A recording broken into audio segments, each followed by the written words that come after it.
YCP నేత Venkatagiri incharge Nedurumalli Ramkumar Reddy టీడీపీపై తీవ్రస్థాయిలో మండిపడ్డారు.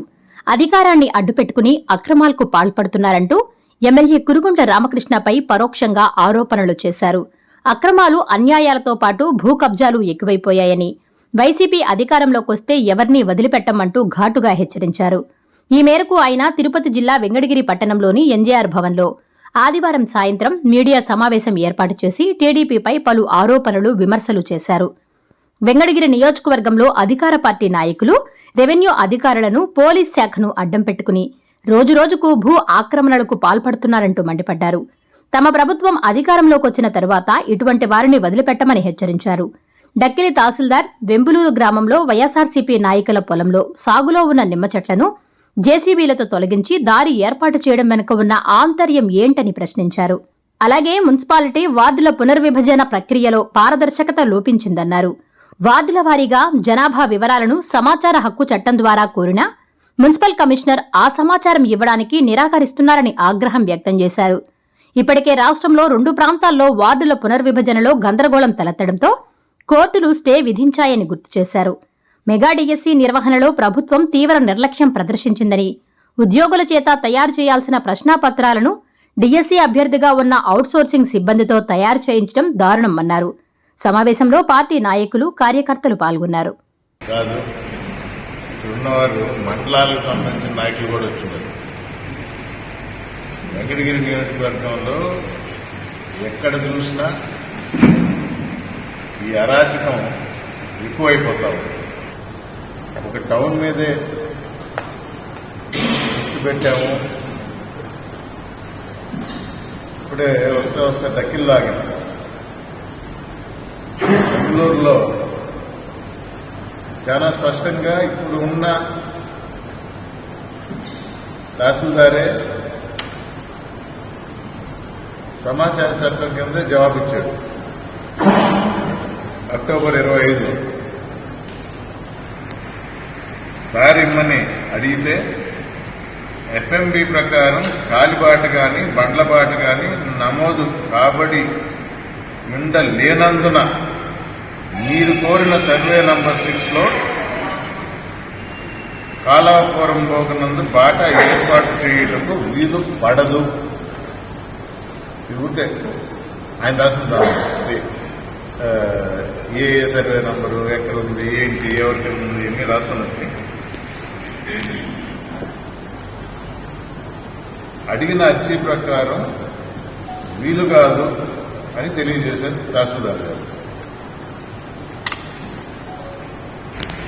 కలెక్టర్ గారికి 1/9/25 అంటే సెప్టెంబర్ 1న ప్రజా సమస్యల పరిష్కార వేదిక నందు అర్జీ దాఖలు పరిచిన దానికి జవాబిది. బండిబాటు లేనందువల్ల మీరు పెట్టుకున్న అర్జీ ప్రకారం నేను దారి చూపించలేను అని రాసిన తహసీల్దార్ గారు ఆయనే స్వయంగా కార్ నంబర్తో సహా ఉంది. ఆయన కార్ నంబరు, అక్కడ ఎస్ఐ కార్ నంబరు, దానిలో ఏం కనబడుతుంది మీకు? ఎస్ఐది జీపు, తహసీల్దార్ కారు, అంతేనా? ఇంకేమైనా కనబడుతుందా? ఇది చీకట్లో తీశారు, పొగులుకోట కాదు. ఈ పిక్చర్ సరిగా రాలా.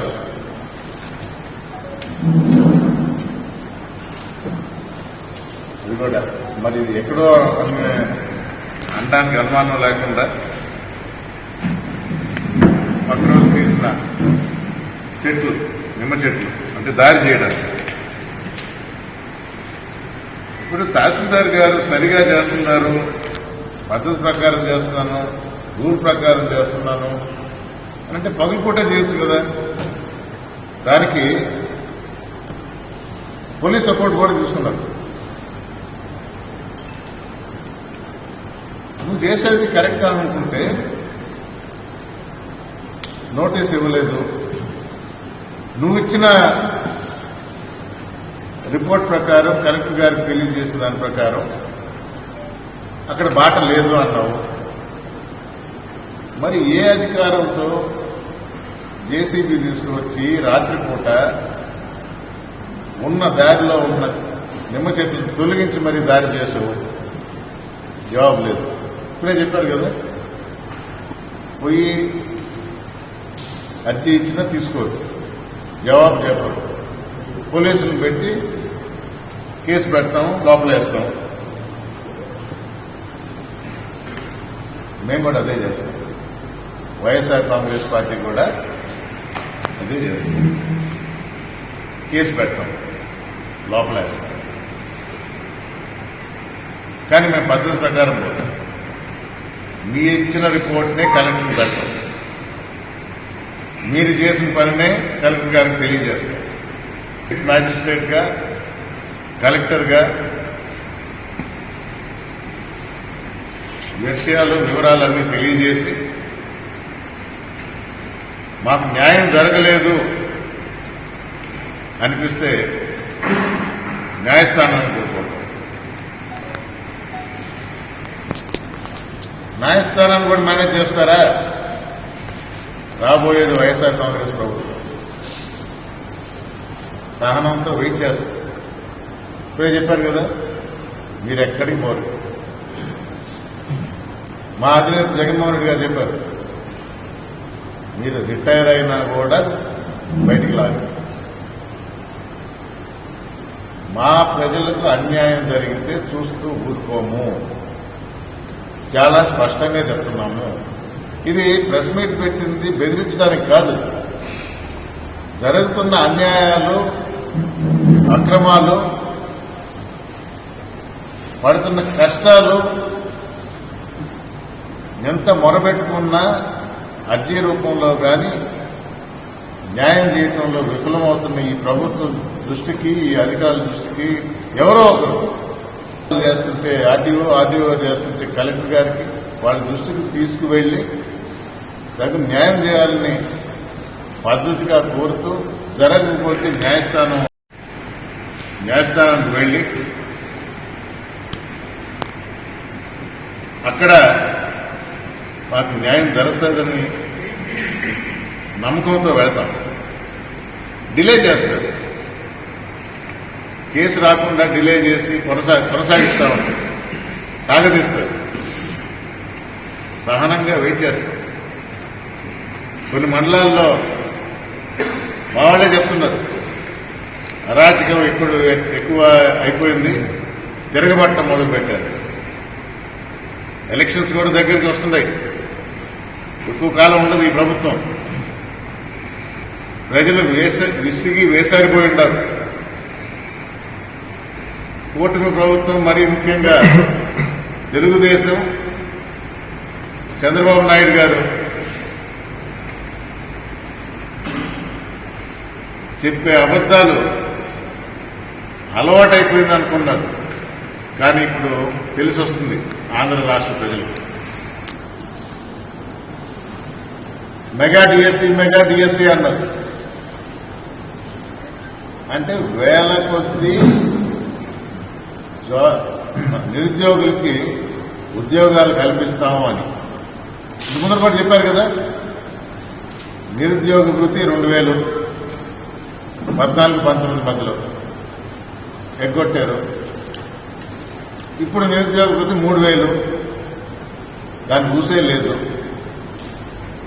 కానీ ఉద్యోగాలు కల్పిస్తాం, చాలా బ్రహ్మాండంగా చేశాం. దానికి మెగా డిఎస్సీ అని పేరు పెట్టారు. ఇదే ఉన్న సినిమానా? డిఎస్సీ అసలు మెగా అనేది ఏడుంది? దీనికోసం అన్నారు మెగా డిఎస్సీ. దాని అర్థం వాళ్లే చెప్పాలి. అదైనా సరిగా చేశారా? అర్హత ప్రకారం ఇచ్చారా? కండక్ట్ చేయాల్సిన ఉద్యోగిని పక్కన పెట్టి, మనకేం పెద్ద ఎక్కువ స్టడీ చేయాల్సిన అవసరం లేదు. పరీక్షను కండక్ట్ చేయాల్సిన ఉద్యోగిని పక్కన పెట్టి అవుట్సోర్సింగ్ ఉద్యోగిని తీసుకొని వచ్చి దీన్ని ఇన్ఛార్జిగా చేసి అతని ద్వారా ఎగ్జామ్ జరిగేటట్టు చేశారు. దానిలో తప్పేమైనా కనబడుతుందా? ఏం కనబడుతుంది. కానీ అతనే ఒక అభ్యర్థి, అతను కూడా పేపర్ రాశాడు. ఏదో 60% వచ్చిందా, 70% వచ్చిందా, 99 ఎట్టొస్తుంది? పేపర్లు సెట్ చేసింది అతనే, రాసిందే ఆయనే. మరి ఆయనే చూసుకున్నప్పుడు ఇంకెంతమందికి తెలియజేశాడు?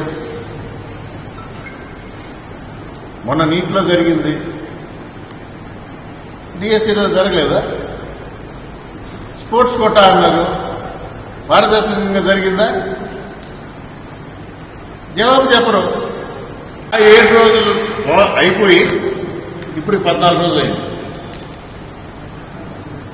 25 వార్డులని 36 వార్డులు చేస్తే ఏమో వారం రోజుల్లో సమర్పించాలి. సమర్పించిన దానికి రిప్లై రాసిన అభ్యంతరాలకి 14 రోజులైనా రాదు. అంటే అక్కడ కూడా ఇష్టానుసారంగా చేయాలని చూస్తున్నారు. ఆల్రెడీ ముట్టికే పడింది,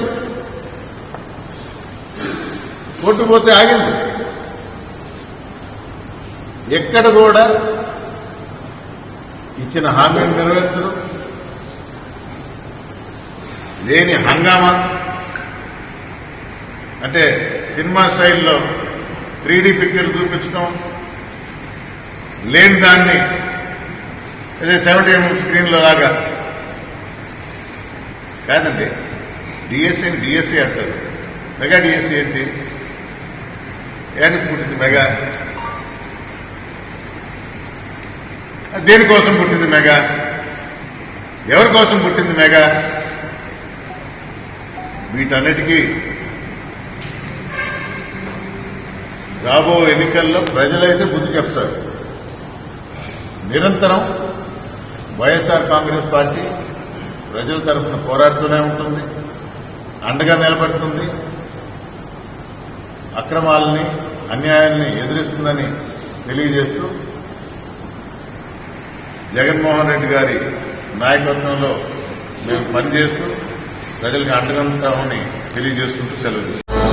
విశ్వసాయి ఎడ్యుకేషనల్ సొసైటీ వారి Vishwasai JEE topper programme NIT లేదా ఐఐటిలో సీట్ సాధించడమే మీ లక్ష్యమైతే ఆ లక్ష్యాన్ని మీకు మరింత చేరువ చేస్తుంది Viswasai JEE stars elite batch. The salient features of JEE stars elite batch. కేవలం 36 మంది విద్యార్థులు కలిగిన లిమిటెడ్ బ్యాచ్ ద్వారా ప్రతి విద్యార్థి మీద ప్రత్యేకమైన శ్రద్ధ, ఎందరో విద్యార్థులని ఐఐటి ర్యాంకర్స్ గా మార్చిన మా అనుభవజ్ఞులైన ఉపాధ్యాయ బృందం, నిపుణులచే ప్రిపేర్ చేయబడిన విశ్వసాయి యూనిక్ స్టడీ మెటీరియల్ మరియు ప్రతి విద్యార్థికి ప్రత్యేకమైన doubt clearing sessions, maths, physics, కెమిస్ట్రీలలో 10,000కు పైగా ప్రాక్టీస్ ప్రాబ్లమ్స్ తో step by step salvation, quick problem solving, revision booklet, full length JEE advanced mock test. 2025-26 సంవత్సరానికి గాను విశ్వసాయి వారి జేఈఈ స్టార్స్ ఇలైట్ బ్యాచ్ లో చేరండి.